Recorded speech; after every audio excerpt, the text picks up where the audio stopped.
Hallelujah. Come on in this house. That's right. Great invitation by the great God.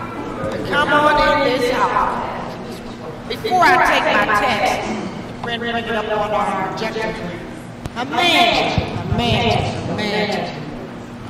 some 20 years ago, on this great day, God saw fit to get out of the mold that he would never use again, to fill that mold with man like no other man. Today would be his birthday. He would be with us on his 21st birthday. Brother Lincoln, today is your birthday. We're going to sing happy birthday to you. And to all of our August birthday people, how many August birthday people do we have? Tomorrow. So on tomorrow, God saw fit to get another mold. 58 years young. We got 21, we got 58. Do we have any more? 56. 45. 70. You told me you was 21 yesterday. That wasn't you? That was some other guy. Okay. Right in the church. He don't have no sense. You come right up in the church and say you ain't never been kissed. I know one baby that was born miraculously. I've never heard about the second one. Come on, New Life. Let's sing happy birthday to our August birthdays. Happy birthday to you. Happy birthday to you. Happy birthday, August birthdays. Happy birthday to you. Amen. Give God praise for another year. Amen.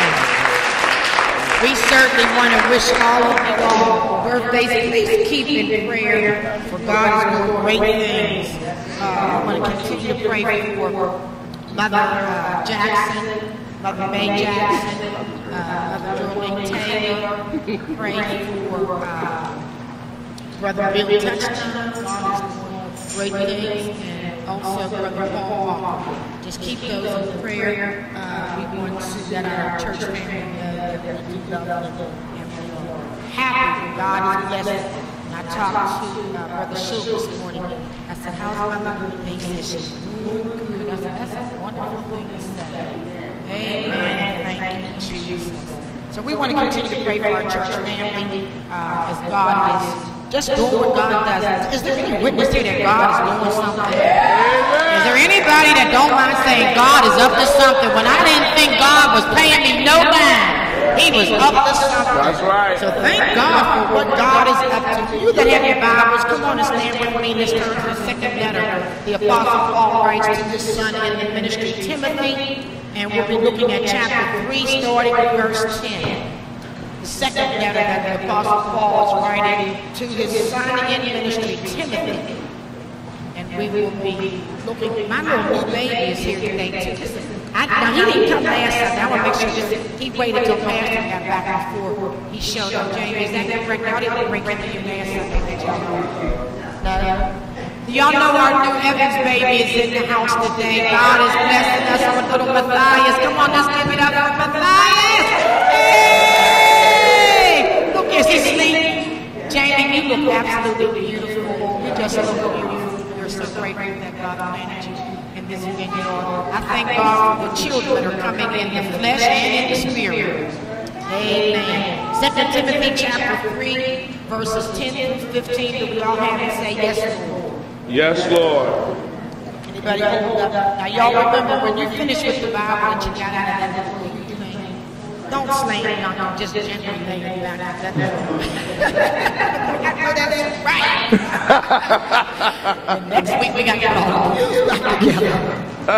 Amen. 2 Timothy chapter 3, verses 10 through 15. We all have it? You, however, have followed my teaching, my way of life, my purpose, my faith, my patience, my love, my endurance, as well as the persecutions and the sufferings that happened to me in Antioch, and Iconium, and in Lystra. I endured these persecutions, and the Lord delivered me from them all. Now, in fact, all who want to live godly lives in Christ Jesus will be persecuted. But evil people and charlatans will go from bad to worse, deceiving others and being deceived themselves. You, however, must continue in the things that you have learned and are confident about. You know who taught you, and how from infancy you have known the holy writings, which are able to give you wisdom for salvation through faith in Christ Jesus. You may be seated now in the presence of the Lord. My sermon topic for today is that we've come this far by faith. We have come this far by faith. Everybody in this world needs somebody that they could look to as what I would call a hero or a shero. I had to put the shero in there too. I know that might not be proper English, but you need a hero or a shero in this world. Somebody that you can at least look up to. Now, I know many of you probably would say in the religious community that the correct answer would be that Jesus Christ is my hero. And I ain't mad at nobody. I understand that full well. But can we concur that as much as we love Jesus, and certainly Jesus should be our hero, that we also need somebody in the flesh? I don't know about y'all, but every now and then I need to touch. I need to be able to hold or to grasp the reality of my hero or my shero, somebody upon whom we can gaze with some measure of adoration or great respect. Sometimes these heroes and sheroes might be your family member. Somebody, you might say my grandmother, my father, my teacher, my third grade teacher, or it could be somebody that you don't even know. You might say President Obama. I don't know him personally, but I look to him and I know he's a real person. He's flesh and blood just like me. So everybody at some point needs to find somebody. That's why there's always so much controversy over people who are very talented, say in the sports arena or the music industry, because sometimes these heroes that our young people look up to don't actually have a positive lifestyle. And so we warn our young people, just because somebody got $1 million don't make them your hero, because they may not have gotten it in ways that you should be proud of. And just because somebody looks like they're successful, that don't mean that they qualify to be your hero. So you have to have some specificity about what characteristics go into your hero or your shero. That's right. So I thought this was interesting because and then I don't know why, I'm 57 years on the earth, and some things I've never really been too impressed with or too caught up in, but I would honestly say this year I found myself watching more of the Olympics than maybe in years gone past, and it was on Thursday evening that we were watching as the young 16-year-old little young African-American girl named Gabrielle Douglas. They called her Gabby. And immediately I thought about, we had that little Gabby here when she was under the custodial care of the Jackson family. Y'all remember Gabby? Gabby always wanted the microphone. Gabby said, I'm going to do Star Search whether they like it or not. She was always trying to get the mic. But we had our own little Gabby, so when they began to speak, and I have to tell the truth, I didn't see all of Gabrielle or Gabby's. I didn't see her in all of the events, but I watched her explicitly on Thursday night when she clinched the gold medal on the floor presentation, and they said that she had secured the medal in the all-around women's gymnastics. Wow. Wow. A little 16-year-old girl I have to admit that I was moved to tears even when I watched her mother and her sister and brother in the audience, and I also felt a void because I wanted to say, where is Gabrielle's father? You ever look in the audience and wonder, where's the father? How do you feel to be the father of an Olympic gold medalist? And you, come on somebody, are you kidding me? Your child is down there making history in the books and you're the absentee. Sometimes it's not just what you see, it's what you don't see that ought to make your spirit say, what is really going on here? But I watched little Gabrielle and as her mother, because I'm a mother too, and I began to feel what the mother was feeling as this child just flipped on. Y'all know we have trouble walking up a flight of steps. I don't know who has the confidence to run and jump and do 5 triple somersaults and come back and land. Go ahead with your bad self. Now listen here, I'm probably old enough to be Gabrielle's grandmother, but I felt so proud of her. If I would have been there, I'd have said, go ahead with your bad self. Gabby, do your thing. You are doing something, and the world is watching. Wasn't no drive-by shooting. It wasn't no drug deal gone bad. It wasn't no child molested and abused. It was a young, talented girl flipping across the camera stage at the Olympics. And as the mother wept, I wept with her, and in my spirit I heard April saying, are you kidding me? Watching this young little girl make history for the first African American to ever win this event, and she didn't come in bronze, and she didn't come in silver. She took the crown. They've had playing the national anthem for the United States of America. And she stood up on that platform. I watched intensively because I was so captivated. And I was watching the swimming thing too with the young man that won all his medals and things. But this child got my undivided attention, and I watched all through her interview after she received her medal. And she spoke well. She didn't get up there talking like she had just got off a bus of bubonics. She spoke well. Somebody is training her.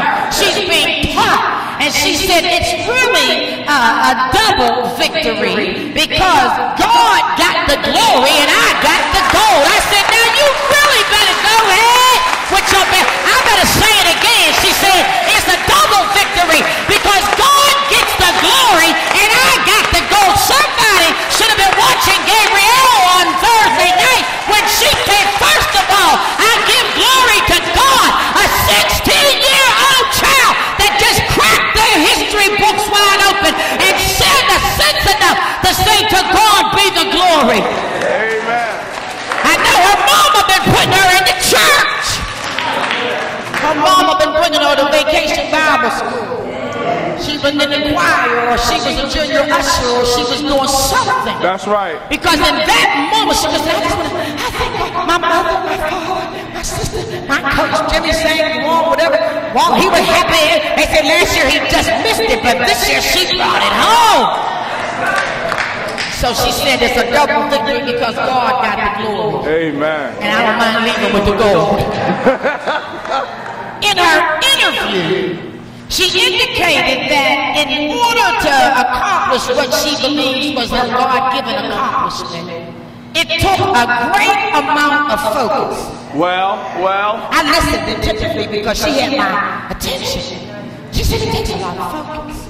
Because she said, even my coach tells me, don't look back at the scoreboard. Stay focused on your assignment. Your assignment is in front of you. It's not behind you. It's not what the score the last person got. It's not mama and them in the stands. Your assignment is in front of you, and you must learn the area of your attention. On where do I spend my energy? What is my focus point? If I'm going to make it to this level, I have to become disciplined and not be distracted by everything that's going on around me. Some of us, too much of this, Ain't nobody else doing it. Ain't nobody else doing it. Ain't nobody else come and stay in your Come on. focus. That's good stuff. At this time, she spoke so well. The next morning, they had her on the Good Morning America show. I caught her in too. And they said, they'll be interviewing her on tomorrow. I said, I'm going to be watching her. Because she has become my 16-year-old Sheba. And I want to hear what she got to say. I don't think she don't like fashion. Cute little thing. But she had that little African-American ponytail. Can we get? Is that one right there? She didn't have no fancy. She had a little ponytail tucked up. The next morning she was on Good Morning America. At this point she added to her list of qualities that it took for her to achieve this goal. She went on to say that it takes great determination, it takes passion, and it takes drive. I liked when she put it this way, Brother Brown. She said that gold is really made up of blood, sweat, and tears. I like it, man. I want to call her up. Invite her to New Life. We're going to have Abby Sunday. Gold, precious, really made up of blood, sweat, and tears. So I was very, very impressed, as you just see, with young Abby, and on top of all her talents, they kept making a demonstration or bringing attention to the fact that she had $1 million smile. She just looked happy. She didn't have an attitude. She wasn't nasty. She wasn't sucking her teeth and rolling her eyes. She did not look like she thought she was all that and a bag of chips. She was just happy and glad to be where she was. I'm positive that we'll be hearing a lot more both from and about little Abby. Though I'm certainly again will love to be her Nana, she, for this season in my life, has become my Sheba. I admire her character strength and I admire her discipline. She had a goal and she worked until she brought home the gold. We, as Christians and believers, have a lesson to learn from little 16-year-old Abby. Sometimes we think, what can a child teach me? Abby has something to teach us. It's not a black thing, it's not a white thing. It's not a cultural, social thing, it's not an economical thing. It is a character. Amen. Amen. First she said focus, then she said discipline, then she said passion. I think about how we deal with our church responsibilities. Focus, discipline, and passion. When we think of the things that we are doing for the kingdom of God, I hear focus, discipline, and passion. In the text, the Apostle Paul, who we know is the author of the Pauline letters to the church, he gives us so much instruction on how to make this thing called Christian living go from a hope list to a done list. How do we transfer it from what I do on Monday through Saturday to how do I bring it into my real lifestyle? In the text, the Apostle Paul, who is also the teacher's teacher, has got his son in the ministry, Timothy. And he's laying out for Timothy some instruction that also is a litany of character traits. He tells Timothy that there are some things that you're going to have to be mindful about in order to get the prize called the crown of life. He's giving instructions to Timothy, and he gives it to him as somewhat like a list of a shopping list. And I understand because on this list of things, nobody got them all. But certainly the things that you got, you can check off. Amen. And the things that we have not yet strengthened, we need to work on them. Nobody gets the gold coming straight out the oven. You're going to have to work that thing in order to get it. The key is how important is it to you, whether you make up your mind that it's worth it. When gold is really construed of blood, sweat, and tears, it's going to cost us something. Nobody just passes out crowns. Amen. You gotta do something if you want to get something, and you gotta do something if you want to be something. Amen. Ain't no helpline where you just walk up and people hand out love and happiness. You're gonna have to earn something up in this life. And you got to earn it out there, and you gotta earn it in here. Amen. Because God has some requirements. That's right. This ain't no handout soup kitchen. That's right. If you say you love the Lord, get in line. But recognize that in that line there is some cost.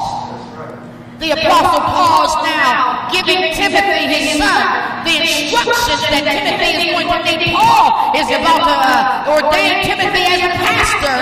And Paul said, but listen, I'm not staying here. I'm just coming by to do your ordination service. I'm just coming by to indoctrinate you to the pulpit that the people of God, the new believers, the Christians and the Jews, those that are still torn between two decisions, them that don't know whether they want Jesus or whether they want the gods of the arena. I'm still putting you in place so that you can declare the unadulterated word of God. But I can't stay. You're going to have to learn to break up from me. I'll click back on you. I'll see how you're doing. I'll write you a letter every now and then. But I can't stay with you. I gotta break you off. But before I break you off, I gotta give you some instruction, because I don't want you to get jacked up, and I don't want you jacking them up. So somebody gotta listen to the instruction that if Timothy has to get instruction, everybody gotta get instruction. Come on, Pastor. Come on, Pastor. I know I'm in the house. Everybody want to skip, jump in the line. You can't jump in the line. Get back in line. Stay in your place. Pay your price. Amen. Get your crown. The Apostle Paul sets this list up like a shopping list. He starts off with, you have seen the way that I teach. You have seen the way that I live. You have known how I do my purpose. Then you have watched me administer in my faith. You have seen me be patient and loving. But then this is what I like about this list, Reverend Harvey. It ain't all good. Anybody tell you it's all good, they think you a lie. Come on. Ain't nothing all good, honey. Everything that got a cost to it, some of it hurts. That's right. It hurts bad. But if you're going to make it through this life, you're going to have to endure persecution. That's right. And tribulation. He started off with a nice fluffy list of purpose and qualities and teaching and faith and love and patience. But then the list begins to take a downward reality check. The reality check is that you're also going to have to endure persecution and suffering. That's right. And we got some folks that are only in it on the ride up, but as soon as it starts turning down, they jump off the bus. That's right. They ain't doing it the way I like it. They ain't saying what I like it. Take it too long to say. Get back in line, because if you're going to make it to the end, you got to endure some things. There is a crown of righteousness. Amen. The Apostle Paul cited in his instructions to Timothy, there were three particular places that he mentioned that he had to endure suffering and persecution. In the book of Acts, he talks about in Antioch, Acts chapter 14. He mentioned Antioch, and he mentioned Icon, and he mentioned Lystra. He says it was in those places that I learned what I was really made of. Acts chapter 14, verse 19, it says that after Paul had been doing some teaching and went into the city and was beginning to convert them, some of the Gentiles, he was converting Gentiles to Christianity. The scripture says, but the Jews came from Antioch and Icon, and after winning the crowds over, this was saying the church folk came and persuaded the people in the city, and they stoned Paul and dragged him out of the city, presuming him to be dead. Now let's just look at that one thing for a minute, because there's a lot of meat in that one verse. The Jews came from Antioch and Icon, and after winning over the crowd, somebody got in your ear and said, you ought to follow what we doing. Do it the way we do it. We ain't got to listen to him. We ain't got to do what he say. And after they were persuaded by the Jews, they stoned Paul, dragged dragged him out of the city and assumed he was dead. Being stoned and dragged out of the city, presumably dead, means no doubt they beat the stew out of Paul. That wasn't just no slap on the wrist. Amen. They beat him to the point where they thought he was dead. Obviously, he had to shed much blood, and it's a cost of blood that is the cost of redemption. If you have not bled for Christ, then I don't know how you can say you know Christ, because it costs blood to know the love of Jesus. It costs blood for him to love us, and it costs blood for us to love him.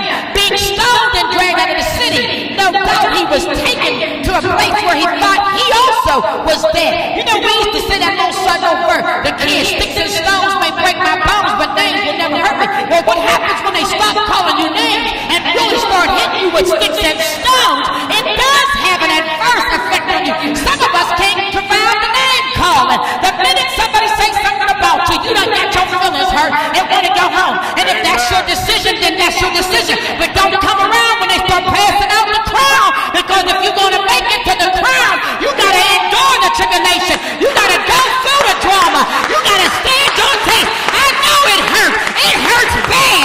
It hurts sometimes until you start asking yourself, why did I ever get involved in this mess? You wake me up early. You take everything that I got. I done shed all that I got for you. I'm giving it up. And Christ said, hold on. Any man that gives for the cause of Christ, it shall all come back to him as a double blessing.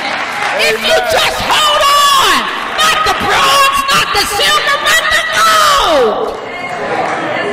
To them who endure shall receive the crown of life.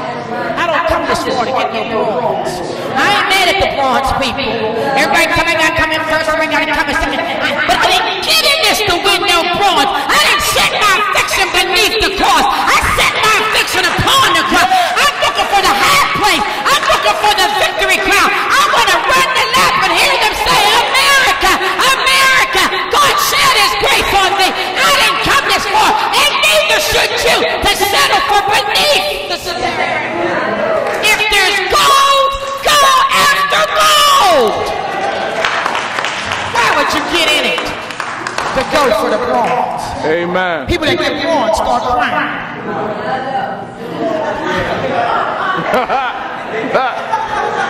Watch them. People that get bronze start crying. The people that don't finish it all cry hard.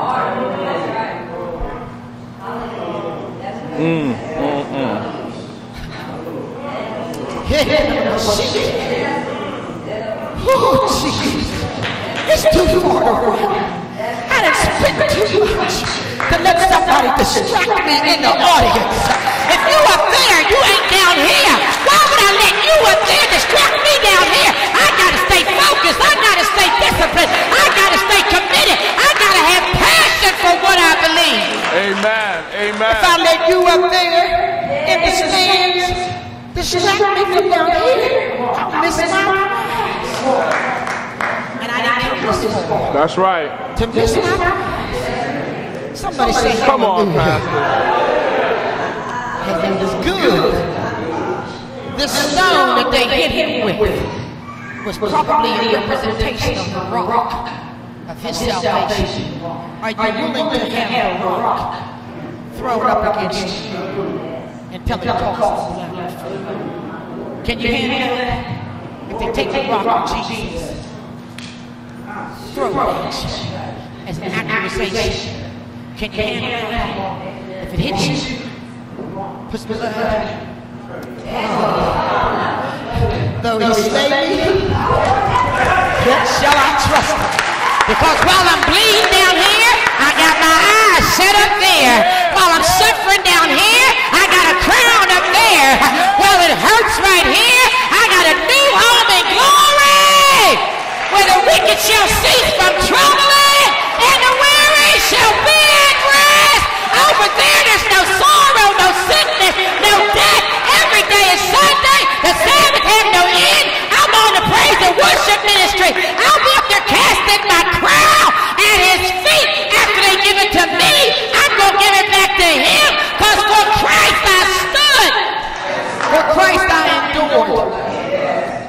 I don't know if you're talking to me, Amen. Being stoned and dragged till your bones was broke. Till the people who thought loved you were the ones casting stones. That's right.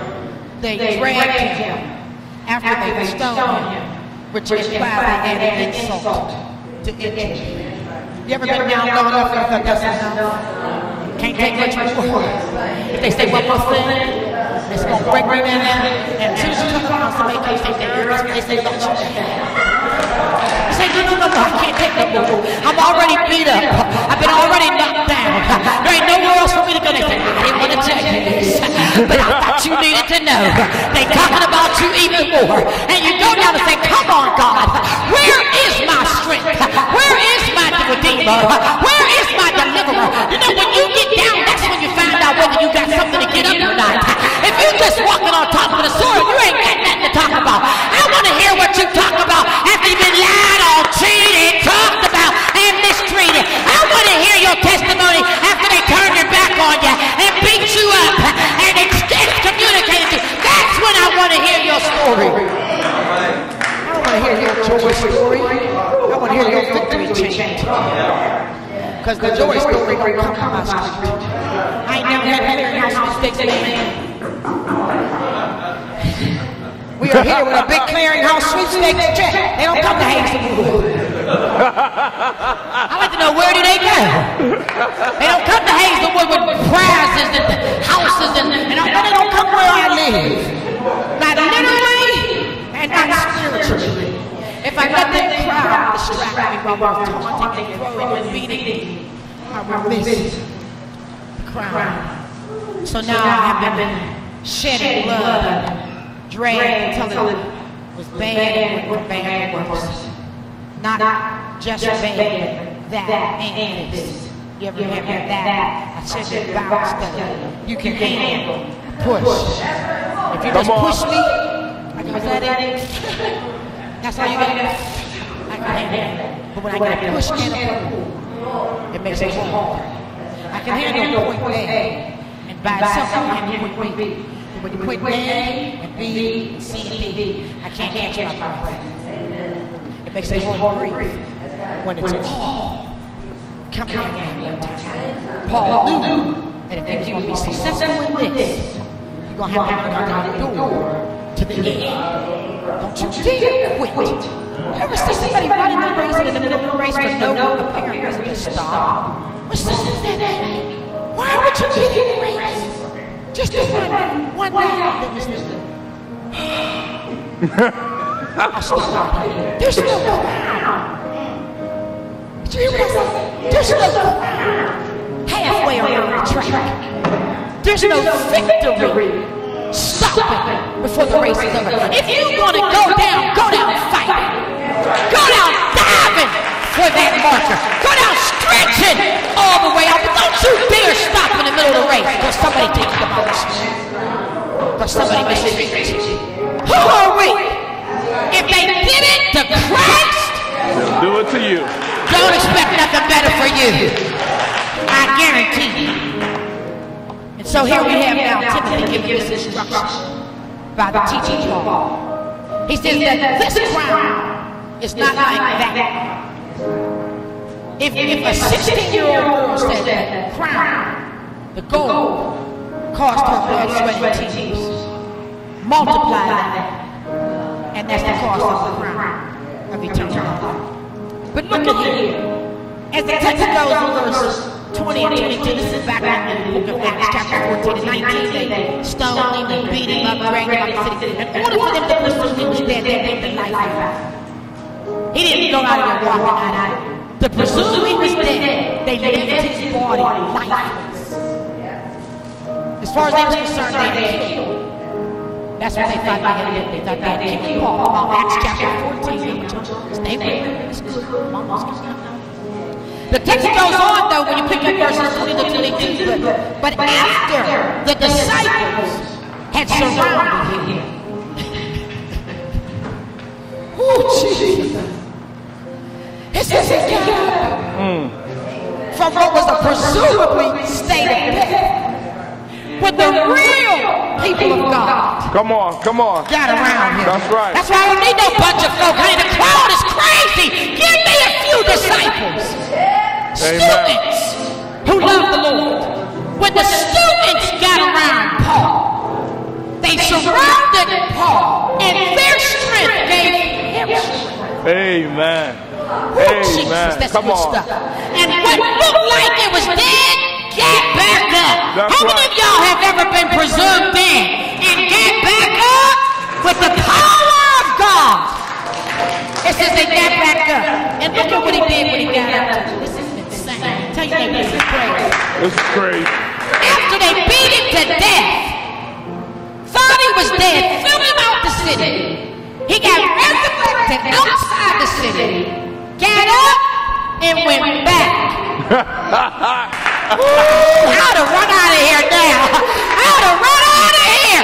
I will be blessed by the Lord in the presence of those that tried to kill me. I will show them that I shall not die, but yet shall I live under the power of the resurrection of God. Amen.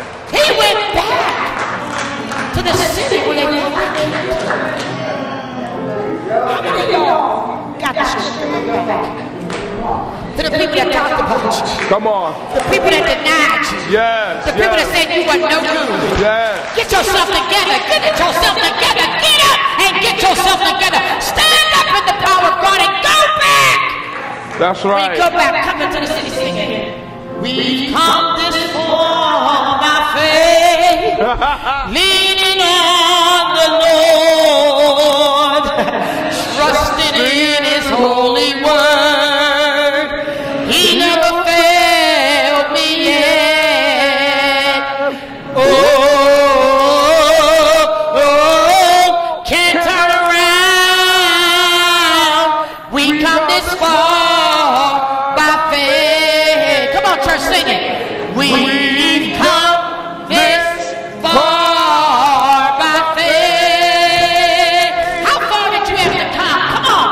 Leaning on the Lord. We didn't make it because we was any good. We made it because God was good. Trusting In His holy word, I shall not be denied my crown. I paid the price. I gave it up for the cross.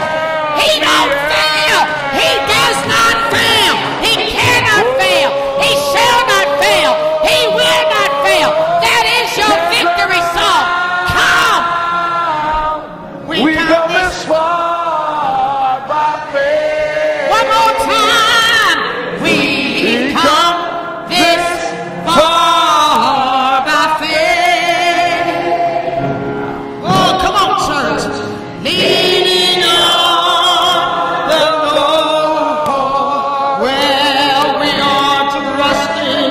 Trusting in His holy word. What are we going to do, y'all? What are we going to do? How far are we going to do? He never Has there been any failure in Christ? Did He do everything He promised He would do? Say, oh, can turn around. We come this far by faith. You all stay right there. Let me finish up our text and then we'll go over to Communion verse 21. In that text, after they had proclaimed, this is now Paul and his disciples, after they proclaimed the good news in that city and made many disciples. Then they returned to Lystra, Iconium, and Antioch. They strengthened the souls of the disciples and encouraged them to continue in the faith, Amen. saying that we must enter the kingdom of God through many persecutions. Psalms 19 says very plainly, many are the afflictions of the righteous, but the Lord delivered them from them all. Where is your strength? Amen. What is holding us together? What is my goal? Paul, the apostle, the teacher. He lists 7 things in that scripture to Timothy, 7 qualities that would help him to endure. He said, watch my teachings, watch my life, watch my purpose, watch my faith, watch my patience, and watch my ability to love.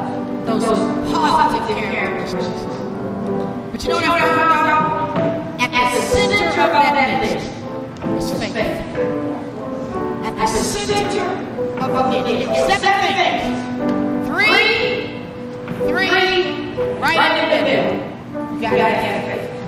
If you don't believe in something that you have not seen, if you don't have the tenacity to trust something you don't know, then you won't be able to finish this race.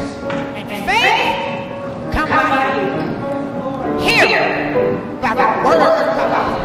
And without faith, it is impossible to finish. You got to run with faith. That's why we're singing this song. We've come this far. Amen. By faith. It was our faith, not in each other, because we have failed one another. That's right. Not in the building. That's right. Buildings come up here. Not in the pastor, because I need my own name running. But all of our faith is in God. And in Him do we trust. Paul didn't ask his son Timothy for anything that Timothy and Paul was not doing himself. Paul said, watch what I have shown you in demonstration. I didn't make up no notes for you, Timothy, that I already had everything on myself. He said, what you're going to do in this church will not be based on the amount of money you make, car you drive, the tailor-made your shoes. Won't be being a happy services you have on Sunday, what your friends is, what they say about you, I mean, television shows, that's not be the measure. The measure will be that you run the race. Amen. With the integrity and the faith and the stewardship. That's right. That's right. So don't only ask me what I say. Ask me what do I have to do. Paul says, do it as I have done it for you. We know Paul is a hero for the church. But just like I said in the beginning of this message, the real hero is Christ. Every now and then we need somebody in our house we can hug, touch, talk to, and feel their fleshly presence. But the real hero in everyone's story is Christ. Amen. We've come this far by faith. Come on, church. We've come this far by faith. Leaning on the Lord. We are trusting in His holy word. We couldn't make it without Jesus. You can't run this race without Jesus. It takes Jesus. Come on, church. Oh,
to new life was a journey of faith.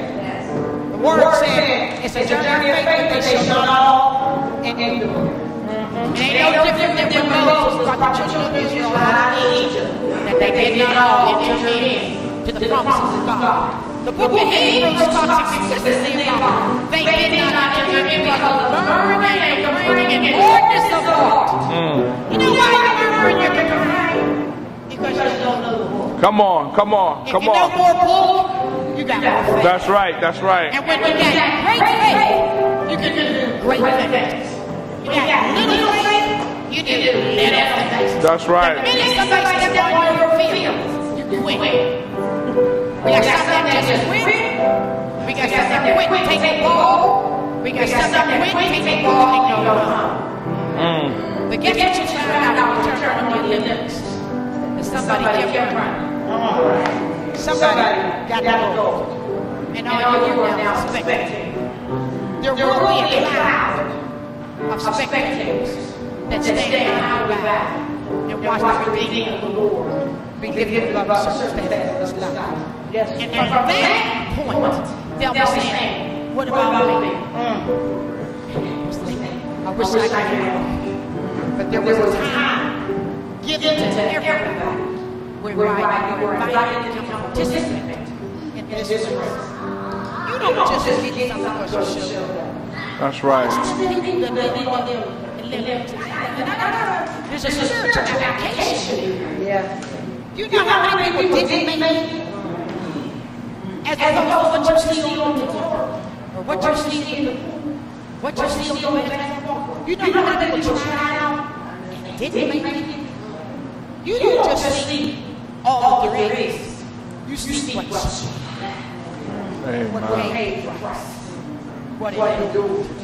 To endure is to seek it out. Doors of this house are open for some folk looking to. You may not like anything that goes on, but you better hold on to it and not be distracted by everybody getting snapped. There ain't nothing somebody gets snapped to take you off your part and make you to serve. Somebody say, is the one to take them come. And anything to be a woman in this house will be so glad to have. We glad that you're here. But it means so much more to us. Because that little area, talented, cute, you think that everybody she ain't coach. Come on, he didn't go stand. Amen. He was there. Amen. She has to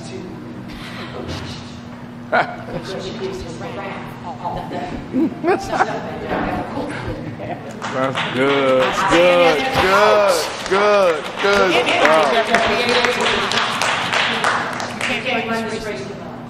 Amen. To endure tribulation. There is a coach in this house that don't know how to help.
Amen. The church say. Amen. Church says amen. Certainly we thank God for the opportunity. Even as was made known to us that wages of sin is death. But that wasn't the end of the story. You all see it. I'm sorry. But the gift of God, what we're about to participate in, is the gift of God. The gift of God is eternal life. Through and by Christ Jesus. You will not get into the kingdom of God except through and by Christ Jesus. He said, I am the door. Amen. Must come in at the door.